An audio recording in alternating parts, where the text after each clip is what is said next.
Marina, safe travels. Are you back home now? You're good? Okay, StreamYard. I was just talking to you and you weren't even live, so you couldn't have joined. So, yes, if you're on StreamYard, i.e., Facebook, LinkedIn, let the system know your name so you can join so I can say hi. And Verena, I was just saying Project Bliss do like dance things in Edinburgh. It might actually be something you're quite interested in. So I'll need to share you the link. A few links to send you. I need to send you a link to my app as well. All right, today we're going to talk about which recipes are best. Which ones are best when it comes to weight loss, eating healthy, trying to accommodate all the family. I just want to share that with you, which ones are best. And you might like the answer, you might not. You'd be like, what? You've conned me. You've conned me into coming on. So, which recipes are best? The ones that work for you. Ultimately, it's your go to recipes that are simple, easy to do. Now, what I would say, a lot of people have Joe Wicks. Verena, I don't know if you've heard Joe Wicks, but Joe Wicks is like the UK fitness guy. He's like got a six pack and a family, and he does loads of recipes and things like that. However, if you've ever looked at a Joe Wicks recipe or certainly his cookbook, his portion sizes are huge. And I query that Joe eats all that food and doesn't put weight on. Well, I don't query him, but I query his followers in terms of the amount of physical activity to burn off the size and the portions that he actually has. So I kind of query that one, although he's got loads of pictures at the back of people being successful. But yeah, he makes people eat a lot of food. And I am all about that too, about making sure you're eating all your calories. But in terms of which recipes are best, it's going to be the ones that give you overall balance. So they're going to fuel you, make you feel good, and you enjoy them. So it's the ones that are easy to follow and the ones that you enjoy. That is literally the main two components. And the reason I say that is there's nothing worse than you spend time and energy going and buying the ingredients, going and making whatever it is for this recipe, and then nobody eats it. You don't enjoy it, nobody likes it, or you feel like you're punishing yourself trying to eat this food because it looks healthy or it's only 200 calories per portion, but then you're not enjoying it. And equally, if you end up eating it and then you're still hungry afterwards, so you're looking for something else. And there can be a couple of reasons for that. It could be because you didn't have enough protein in it. It could be that you didn't really enjoy it. It could be the colours in the place weren't that inviting. And you didn't go, I enjoyed that. You just kind of ate it because you made it and you don't like food waste. And then you could be looking for other foods to give you that pick you up, give you that lift. And I think we can overcomplicate things because I know my Healthy Well Women group, I put in whenever people want help with the nutrition, during your training, what you're looking for. And they basically came back and said they wanted recipes.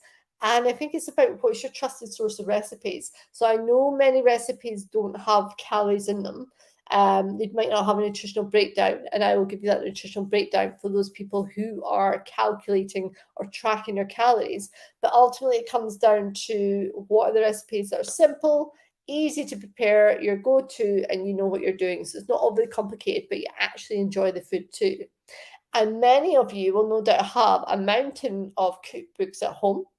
We all still have loads of cookbooks at home. So have a look through them because it's maybe you just need to reconnect with the cookbooks you've got. Like you bought those for a reason. You probably enjoy the cuisine, you enjoy that type of food. So it's that whole thing of going, actually, what are the cookbooks I've got at home?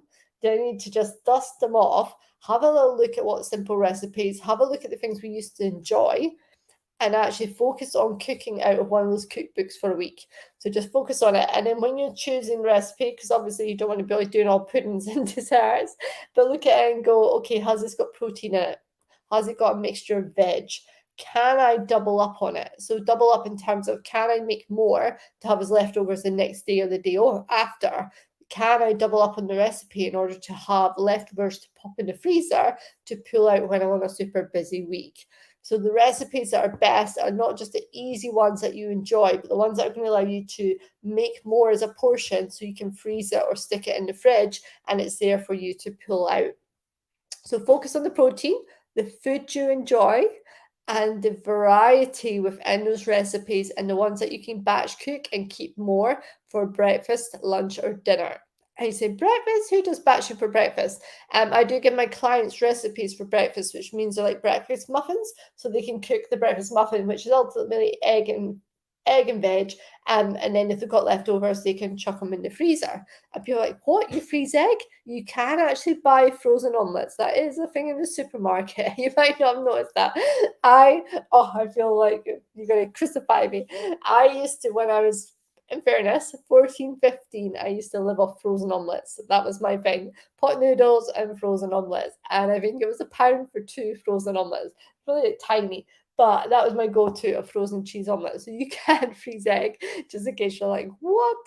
But yeah, anything that's going to make your life easier whilst enjoying it and fueling your body well. Now, I know a lot of people are like, yeah, but to look at recipes, you got to go out and buy the ingredients, you got to think about it, you got to plan. Yes, but it's short-term pain for the long-term gain. So we're on Tuesday. I have to keep reminding myself, we're on Tuesday. So if you're at this point in the week where you're already feeling a bit fatigued, you're already like, I can't even think about what to have for dinner, I don't want to make any decisions, that's when you need to really think about, well, actually, roll it back, just plan for tomorrow. What do you need to have tomorrow for breakfast, lunch, and dinner? What are those things? And if it comes down to, I can't go out and buy anything, look at your ingredients and see what you've got. If you go to ChatGPT, the free one, you don't have to pay for it, you can type in what you've got in your fridge and it will give you a recipe. So look at, if you're like, I'm really struggling, I've not got any of these ingredients, you can literally go and put in what you've got in the fridge and it will give you recipes. And if you're like, oh, I don't like the sound of that recipe, tell it you don't want to like the sound of that recipe, and it will give you another recipe. So you're never stuck unless you've been away for months on end, like Verena, and been away for about a month or so, then your fridge might be truly bare. But the chances are you're going to have stuff in there that you can make a meal out of. So again, if you've got recipes but you don't have any ingredients and you've not got a chance to go and shop, then literally look at the contents of your fridge, your cupboards, type it in ChatGPT and ask it to give you a recipe. So that's like another bonus top tip. But yeah, really tune into what you enjoy, because I think a lot of time we can get into what do we fancy having tonight? What do we fancy for dinner? And then me and my husband just, don't know, what do you fancy? Always ends up being chicken, and I'll be like, take the horn and just go, right, we're having chicken, we'll just do that. So really think about planning your meals. And like I say, if you don't like to do long-term planning, you can do it for the next day. So plan your breakfast, right? We're already at like dinner time. You might have already had dinner. You maybe not sure what you're going to have for dinner. But if you take dinner out of the equation this evening, have whatever you're going to have. If you're really struggling, like I say, pop it in ChatGPT. But think about tomorrow. What are you going to have for breakfast tomorrow? Verena's going to have 3 eggs. I know that. But what are you going to have tomorrow for breakfast? Don't hell up the coffee. Actually have some food and plan that tonight. So things like overnight oats, perfect. You make it up tonight, you chuck it in the fridge, you bring it out tomorrow. Things like fruit is easy enough to have it for breakfast. And you're like, yeah, but there's no protein, but we're going with what you've got right now. So if you've got eggs, ideal. Fried, scrambled, poached, however you like them, have eggs in the morning.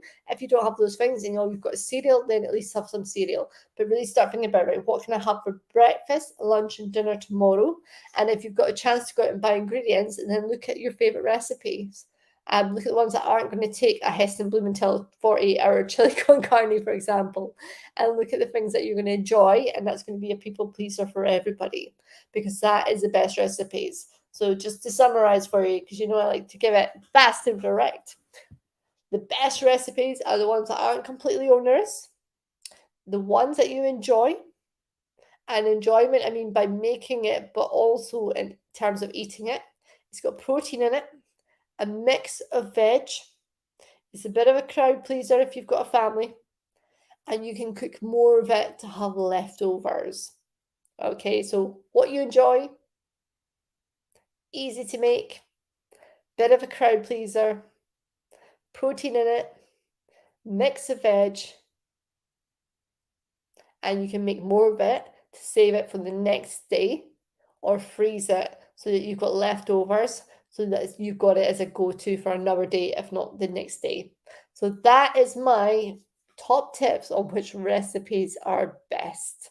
So I want to see, there's a little action for you, a little homework.